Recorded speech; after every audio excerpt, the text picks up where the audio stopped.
We have an awesome and heartwarming campaign coming out of Iran right now. Huffington Post breaks it down here.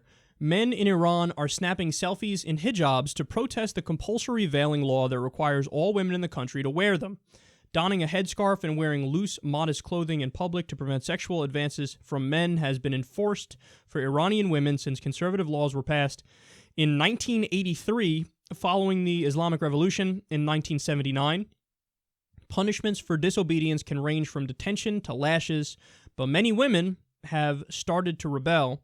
Iranian journalist Masi Alinejad launched the social media campaign #MenInHijab to encourage men to play a role in supporting women's rights and advocating for change by posting photos of themselves with a headscarf. She founded My Stealthy Freedom, an online movement against the enforced hijab, in 2014.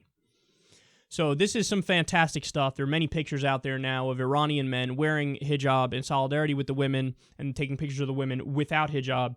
And it's a way to say, look, I'm with them. And by the way, let's call it what it is. This is a feminist revolt.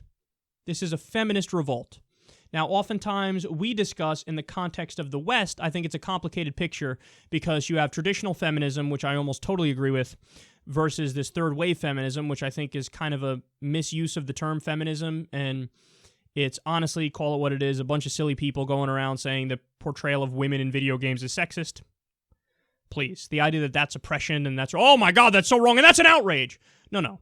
So in some ways, third wave feminism has gone kooky here in the U.S. When you talk about feminism in somewhere like Iran, oh, are you kidding me? This is, the feminist movement, they're fighting for basic equality and basic rights. And they're fighting for recognition of women as equal to men. And as of right now, there's a giant disparity. They're just not viewed as equal. They're just not. There's some hadiths that call women mentally deficient. Okay, well, I don't agree with that, and we should not have that codified into law in various ways where they're subjugated and they're second-class citizens. So here you have men who are standing up with, their wives and saying, no, I don't think she should be forced to do anything. And also, they are crystal clear. The people that are part of this campaign are crystal clear. They're not saying, hey, across the board, we are anti-hijab in the sense that if there are women who say, no, I choose to wear it, that we want to force them to take it off. No. They're saying all we want is women to have a choice. That's it. That's it. They're fighting the compulsory, mandatory veiling of women. That's what they're fighting. So they're not saying, if you have it, we're going to force you to take it off. They're saying, we want women to be able to make their own decision. And who knows, maybe at first, if they win this battle and women are able to make their own decisions, maybe only a tiny percentage of them will take off the hijab. And many of them will keep it on. But what you've done is you've laid the groundwork and the framework for women to be the masters of their own destiny and to choose their own path without the oppressive state getting involved in their every little decision and telling them what they can and cannot wear and can and cannot do. So if you support women's rights and you support freedom and liberty, this is a no-brainer. This is a no-brainer.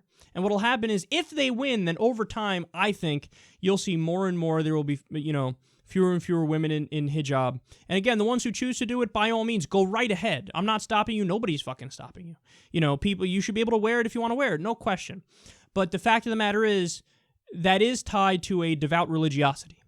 And I think based on the evidence and based on the poll numbers and other things, the further along you get and the more education and open free flow of information that there is within a society, the fewer devoutly religious people you get. Again, if you want to wear it, by all means, go ahead and wear it, but you should have the choice. That's the point. And that's the point of this movement. That's what they're fighting for, and nobody should disagree with that. This in no way is anti-Muslim bigotry. Many of the people who want to take it off are still Muslim, and they'll tell you that. So this has nothing to do with anti-Muslim bigotry. It has to do with basic freedom and equality and feminism, and we should all applaud it.